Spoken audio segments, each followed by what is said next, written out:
Aarthi scans and labs blood test up to 50% off. கரெக்டான report, கம்மியான rate.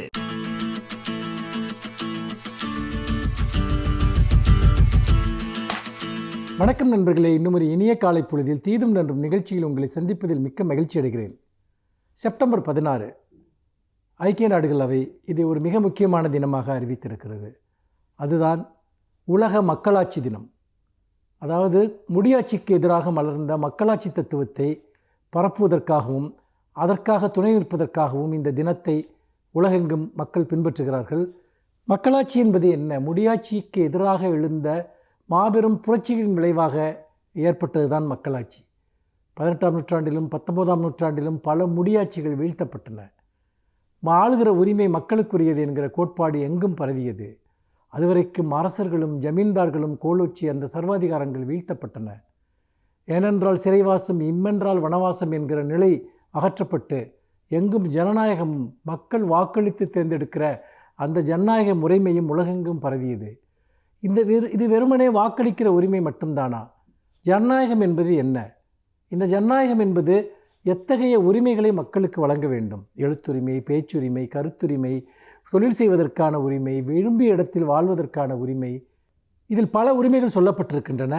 அதில் மிக முக்கியமாக 3 உரிமைகள் ஜனநாயகத்தினுடைய அடிப்படைகளாக குறிப்பிடப்படுகின்றன. ஒன்று பார்ட்டிசிபேஷன். பார்ட்டிசிபேஷன் என்பது பங்கேற்றல். நீங்கள் ஒரு விஷயத்தில் முழு உரிமையோடு பங்கேற்கிற போது தான் அது உங்களுக்குரியதாக இருக்கும்.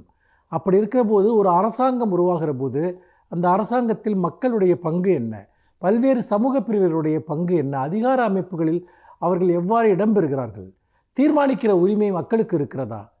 இதையெல்லாம் தான் ஜனநாயகம் கேட்கிறது. அந்த உரிமை இருந்தால்தான் இந்த ஜனநாயகம் என்று நாம் சொல்ல முடியும். முடியாட்சியில் அரசர்களும் பிரபுக்களும் மட்டும்தான் ஆட்சி செலுத்தினார்கள்.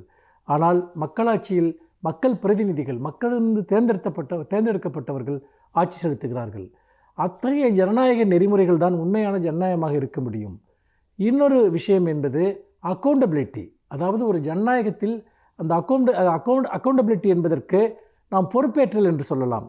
எந்த ஒரு விஷயத்திற்கும் அது மக்களுக்கு பொறுப்பாக இருப்பது மிக மிக முக்கியம்.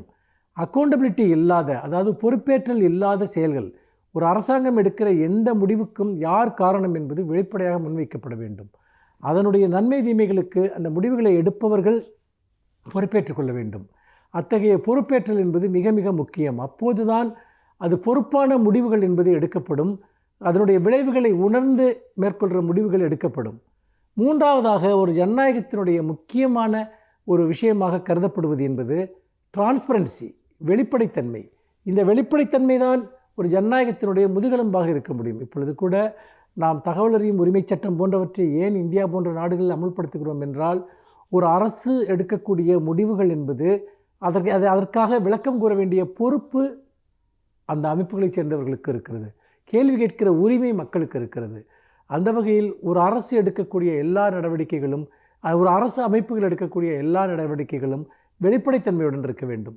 அந்த வெளிப்படைத்தன்மை தான் எல்லாவற்றையும் தீர்மானிக்கக்கூடிய ஒன்றாக இருக்கும். இப்படியாக இந்த 3 கூறுகளின் அடிப்படையில் எந்த ஜனநாயக அமைப்பு செயல்படுகிறதோ அதைத்தான் முழுமையான ஜனநாயகம் என்று நாம் கூற முடியும்.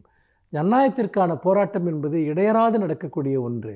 எங்கெல்லாம் ஜனநாயகம் மறுக்கப்படுகிறதோ, எங்கெல்லாம் ஜனநாயகம் சிதைக்கப்படுகிறதோ, எங்கெல்லாம் குறைந்தபட்ச ஜனநாயகம் கிடைக்கிறதோ அதையெல்லாம் முழுமையான ஜனநாயகமாக மாற்றுவதற்கு மனிதகுலம் தொடர்ந்து போராடி கொண்டிருக்கிறது. அதை நாம் இந்த நாளில் நினைவு கொள்வோம். மீண்டும் இன்னும் ஒரு புதிய சிந்தனையோடு உங்களை சந்திக்கிறேன்.